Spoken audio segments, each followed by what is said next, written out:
Before we go, I want to I do want to cover. We didn't have the time to go over it with Zephyr Teach Out, but I do want to talk about this idea ruling. And this was an opinion that came down from the Supreme Court in we only have 8 justices right now.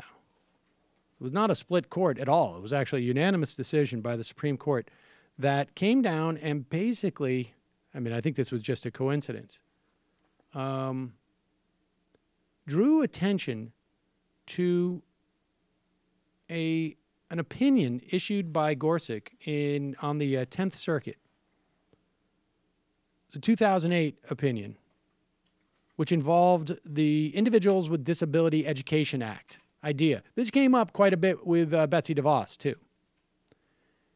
And it's an act that requires public school systems, which takes federal funds, which I believe all do, more or less, that they provide a free, appropriate public education to certain classes of students with disabilities. And there was a case in 2008, and I believe it was it had the same,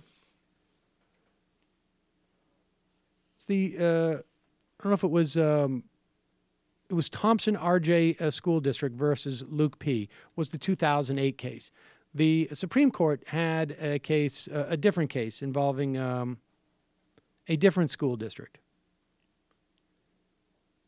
And in the 2008 case,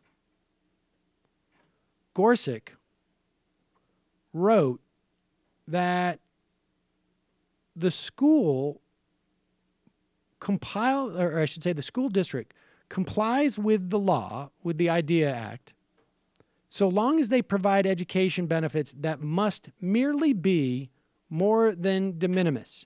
Now, de minimis is Latin for so small that you can, it's completely insignificant. It basically means nothing. So small that it's basically nothing. And when he was questioned about this, Gorsuch, about this case, because the Supreme Court basically came down and said, no, just slightly more. Well, when he was questioned about writing merely de minimis, that the school complied because it provided something that was better than merely de minimis, Roberts wrote in his decision from the Supreme Court, when all is said and done, a student offered an educational program providing, quote, merely more than de minimis progress from year to year can hardly be said to have been offered an education at all. So, in other words, Gorsuch, who claims he was following precedent, added the word merely from a precedent that already existed. There was already a precedent that involved, like, you have to offer more than nothing. And nothing became, more than nothing became the floor of what you must offer. After Gorsuch was done with this ruling, it was actually the bar is just something more than nothing. Now, that's a very subtle distinction, but I want to make it really clear that people understand. More than nothing means that at the very least, it has to be more than nothing. Merely more than nothing means that's all you have to do. More than nothing, we don't know exactly where it is.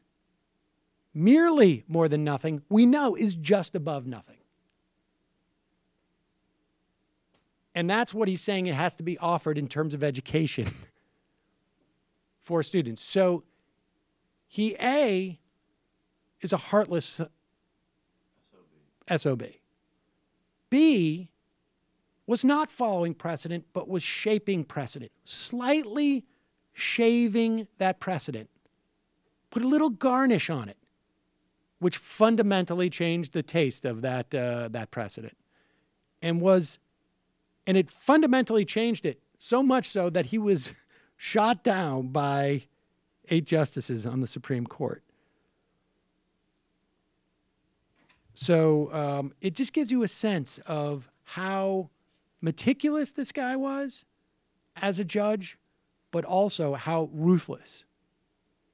And good for the Supreme Court shooting that down. And remember this too. 1, he was not following precedent here. He was shaping the precedent. But 2, when you get on the Supreme Court, you do not have the same obligations to follow precedent that you do when you're on a lower court. You give deference to it, but it's something that you can change. We've seen that with the Supreme Court now.